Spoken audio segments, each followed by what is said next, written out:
Hi friends, welcome to UVC మస్తీ. ఆయన మన తెలుగువాడు కాదు, అయినప్పటికీ ఒకప్పుడు తెలుగులో టాప్ కమెడియన్గా చక్రం తిప్పారు. తమిళ నటుడైనప్పటికీ ఎన్టీఆర్, ఏఎన్ఆర్ వంటి అప్పటి టాప్ హీరోలందరి పక్కన కమెడియన్గా చాలా సినిమాల్లో నటించారు. తన కామెడీతో మన తెలుగు ప్రేక్షకులను ఎంతగానో అలరించారు. ఇంతకీ ఆయన ఎవరో కాదు, ఒకప్పటి లెజెండరీ యాక్టర్ నగేష్ గారు. తొలి ప్రేమ సినిమాతో పవన్ కళ్యాణ్ గారి పెదనాన్నగా ఇప్పటి తరం వాళ్ళకి కూడా బాగా సుపరిచితమే నగేష్ గారు. దాదాపుగా 3 తరాల హీరోలతో యాక్ట్ చేసిన రికార్డ్ నగేష్ గారి సొంతం. అంత గొప్ప నటుడిని ఎంజీఆర్ గారు జైలుకి ఎందుకు పంపారు? అసలు ఎంజీఆర్ గారితో నగేష్ గారికి ఉన్న గొడవలేంటి? నగేష్ గారిని తమిళ సినిమాల్లో బ్యాన్ చేయడం వల్లనే తెలుగు సినిమాల్లో నటించవలసి వచ్చిందా? సంపాదించిన ఆస్తులు చివరకు ఏమయ్యాయి? ఆయన ఎలాంటి పరిస్థితుల్లో చనిపోయారు వంటి అనేక విషయాలు ఈ వీడియోలో చెప్పుకుందాం. స్కిప్ చేయకుండా వీడియో చివరి వరకు చూడండి. ఫ్రెండ్స్, ముందుగా ఆయన నేపథ్యం గురించి తెలుసుకుందాం. నగేష్ గారి అసలు పేరు చేయూర్ కృష్ణ నాగేశ్వరన్. 1933 సెప్టెంబర్ 27న కర్ణాటకలో ఓ సాంప్రదాయ బ్రాహ్మణ కుటుంబంలో కృష్ణన్ గారు మరియు రుక్మిణి అమ్మాల్ అనే దంపతులకు జన్మించారు. ఈయన స్వస్థలం ధారాపురం. వీళ్ళది పేద కుటుంబం. ఆయన పాఠశాల విద్యను ధారాపురంలో పూర్తి చేశారు. ఆ తరువాత ఏదైనా సాధించాలి అనే ఉద్దేశంతో ఇల్లు వదిలి మద్రాసు వెళ్లిపోయారు నగేష్. అక్కడ నగేష్ గారు వాలి, శ్రీకాంత్ అనే 2 స్నేహితులతో కలిసి ఒక రూమ్ లో ఉండేవారు. తర్వాత రోజుల్లో వాళ్ళిద్దరూ ఒకరు రచయితగా, మరొకరు యాక్టర్ గా ఎదిగారు. కొంతకాలం భారతీయ రైల్వేలో క్లర్క్ గా కూడా పనిచేశారు నగేష్ గారు. ఆ సమయంలోనే నగేష్ గారి మనసు నాటకాల మీదకు పోయింది. ఆయన పనిచేస్తున్న రైల్వే డిపార్ట్మెంట్ వాళ్ళు ప్రదర్శించే నాటకాల్లో నటించేవారు. అలా రైల్వే డిపార్ట్మెంట్ వాళ్ళు ప్రదర్శించే ఓ నాటకానికి ఎంజీఆర్ గారు ముఖ్య అతిథిగా వచ్చారు. ఈ నాటకాన్ని చూసి తన ప్రసంగంలో నగేష్ గారి నటనకు మెచ్చుకున్నారు. అప్పటి నుండి నటనను వృత్తిగా ఎంచుకొని నాటకాల్లో నటిస్తూనే సినిమాల్లో అవకాశాల కోసం ప్రయత్నించేవారు. అలా 1958లో మనుముల్లా మరుదరం అనే చిత్రంలో మొదటిసారి వెండితెరకు పరిచయమయ్యారు నగేష్. చిన్న పాత్ర కావడంతో నగేష్ గారికి పెద్దగా గుర్తింపు రాలేదు. ఆ తర్వాత కొన్ని సినిమాల్లో నటించినప్పటికీ ఆయనకు గుర్తింపు తీసుకొచ్చిన సినిమా మాత్రం 1962లో వచ్చిన నెంజిల్ ఓర్ ఆలయం అనే సినిమా ద్వారానే. ఈ సినిమా సూపర్ హిట్ అయింది.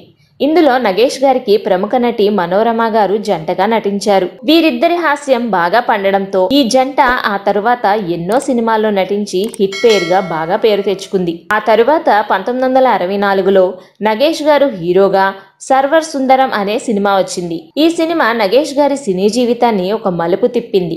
ఈ సినిమా సూపర్ హిట్ అవడంతో తెలుగులోకి డబ్ చేసి రిలీజ్ చేశారు. కేఆర్ విజయ గారు హీరోయిన్ గా నటించిన ఈ సినిమా తెలుగులో కూడా పెద్ద హిట్ అయింది.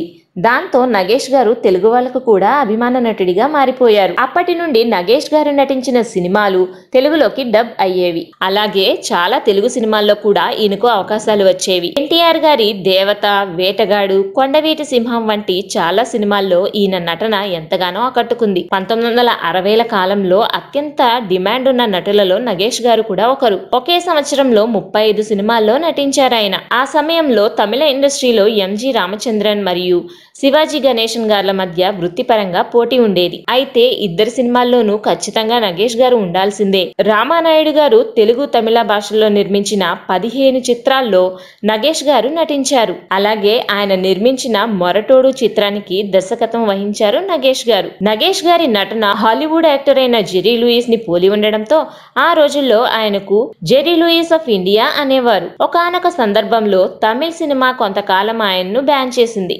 దానికి ఎంజీఆర్ గారు ఎలా కారణమయ్యారు అనేది ఇప్పుడు చెప్పుకుందాం. ఫ్రెండ్స్, ఇది చెప్పుకునే ముందు చిన్న రిక్వెస్ట్.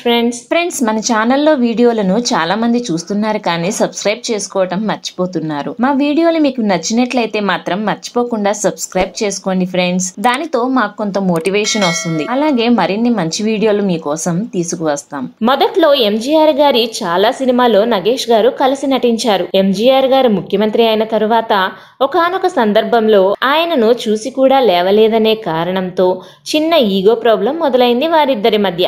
అది కాస్త చినుకు చినుకు గాలివానలా మారింది. చెన్నైలోని నగేష్ గారి థియేటర్ కు పన్ను కట్టలేదని ఆయనను జైలుకు పంపే వరకు ఈ వ్యవహారం వెళ్ళింది. అదే సమయంలో నగేష్ గారిని చాలా సినిమాల్లో అవకాశాలు ఇవ్వొద్దని ఆర్డర్ పాస్ చేసినట్లు కూడా చాలా మంది చెబుతూ ఉంటారు. ఆ తర్వాత వీరిద్దరి మధ్య విభేదాలు సద్దుమణిగి రాజీకి వచ్చారు.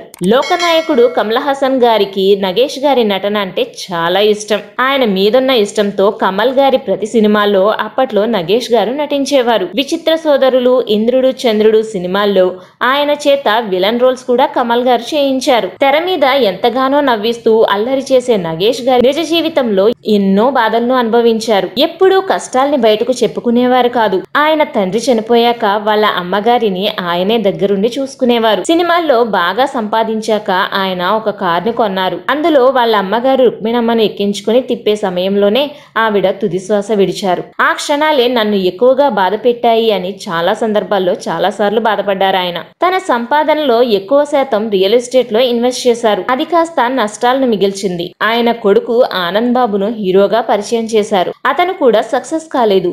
ఇవన్నీ నగేష్ గారిని ఎంతగానో బాధించసాగాయి. నగేష్ గారు చైన్ స్మోకర్, మందు కూడా అలవాటు ఉండేది. 1978-82 కాలంలో అనారోగ్యంతో బాధపడుతున్నప్పుడు ఆయన ఈ అలవాట్లను విడిచిపెట్టారు. 2008లో ఆయనకు స్ట్రోక్ వచ్చింది. అది వచ్చిన సంవత్సరం తర్వాత తన 75వ సంవత్సరాల వయసులో 31 జనవరి 2009న మరణించారు.